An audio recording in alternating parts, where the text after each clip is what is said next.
We're talking to Swami Krishnapada from the Institute for Applied Spiritual Technology.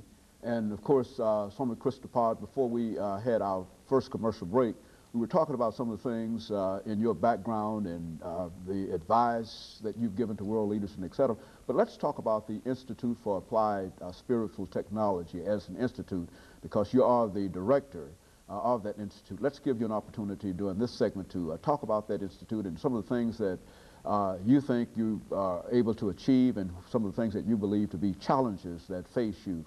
Mm-hmm.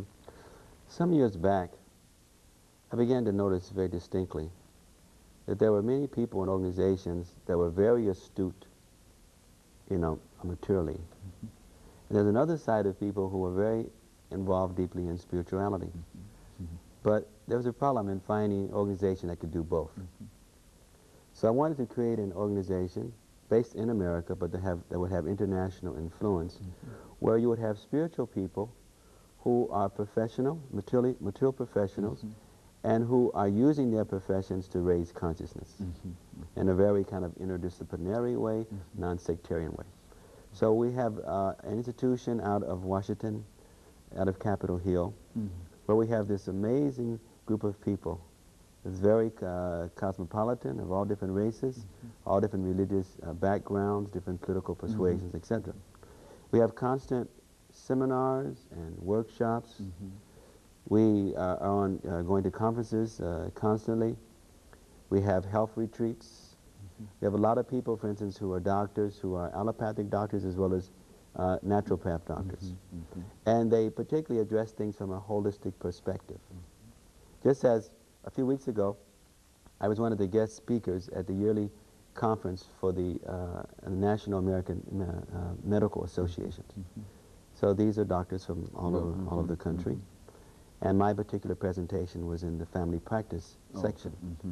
So we had a chance to show how there's a need for serious healing, that the doctors are sometimes experiencing toxic consciousness, the patients, mm-hmm. the planet, and the community in general. Mm-hmm. And there's a need for addressing these issues in a more holistic way, mm-hmm. so that we look at the inner as well as the outer aspect. Mm-hmm. A few days ago I was in Atlanta, and I was one of the guest speakers at the yearly meeting or yearly conference mm-hmm. for the Religious News Writers Association. Mm-hmm. So in each of these conferences, people from the Institute would go along with me. Mm-hmm.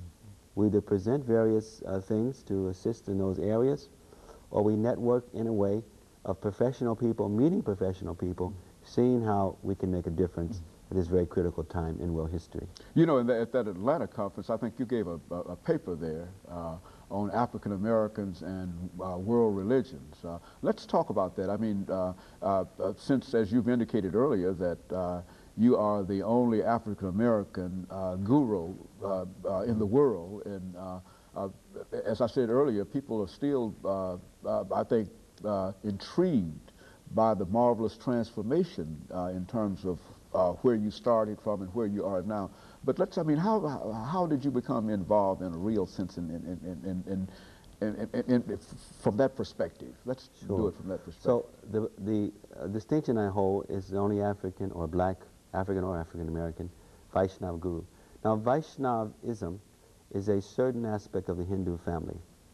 See, there are worshippers who worship many, many gods, polytheism in Hinduism. Mm-hmm. There are worshippers who worship the impersonal aspect of God. Mm-hmm. But the Vaishnava system recognizes that there's one God. Whether you call God Allah, Yahweh, Jehovah, or as we say Krishna, mm-hmm. it's the same God. Mm-hmm. And that God is particularly taking notice of the consciousness mm-hmm. and our hearts. Mm-hmm. He's not so concerned with whether we're praying in English and French and Swahili and Arabic and Sanskrit, etc. Mm-hmm. But is concerned about the quality. We pray. About the quality. Mm-hmm. Now, in the Vaishnava line, we also understand that there are many bona fide prophets and there are bona fide traditions. Mm-hmm. And that the same God who sent Moses, who sent Jesus, who sent Buddha, mm-hmm. who sent Ramanujacharya, Madhavacharya, and Bhaskacharya, and many other great teachers, is the same God. Mm-hmm. And that if we look close at their message, mm-hmm. the message is very homogeneous or very similar. Mm-hmm. The message can be looked at in three aspects. Mm. First, every bona fide religion says one should love God with all one's heart. Mm-hmm. We call this surrender or sarangati. Second is that one should love one's neighbor as oneself. We call this dasu dasono, dasu being a servant of others. And three is that this world is not our home. So these are three distinct essential factors of all bona fide teachings, and the prophets come to facilitate that. But unfortunately, the majority of people on the planet practice their religion as if God is only for them, and as if there's no other bona fide practitioners or literatures, etc. And this is another form of tribalism, racism, etc. And so your main aim is to bring about a greater diversity among the way folks, while you recognize that there are these different worship and methods, that you're trying to bring about a greater uniformity among all of these various groups under these three major ideas. And that is what is most natural. Life is very variegated. And when there is unity with diversity, we have the most powerful synchronistic scheme. But when there is diversity and there's not unity, then there's fragmentation. So if we really love God, then we can go deep and deep into our own bona fide tradition, be chaste to that, but because we are lovers and experiencing deep consciousness, we'll appreciate others who are also experiencing deep consciousness. See, every religion and tradition has its hypocrites, and every tradition has those who are being more genuine into that tradition. So as we go deep into the tradition, there's great wealth. Now, I involve myself more in the Vedic tradition, because the Vedic tradition is literally has the oldest scriptures practically known to humankind, and also some of the most encyclopedic. And it's very eclectic, very universal, and very much attuned to the beauties of other traditions. It does not separate itself from. Exactly. And my own background and upbringing is that I kept seeing how sectarianism is fragmenting the world. I did not want to play into that.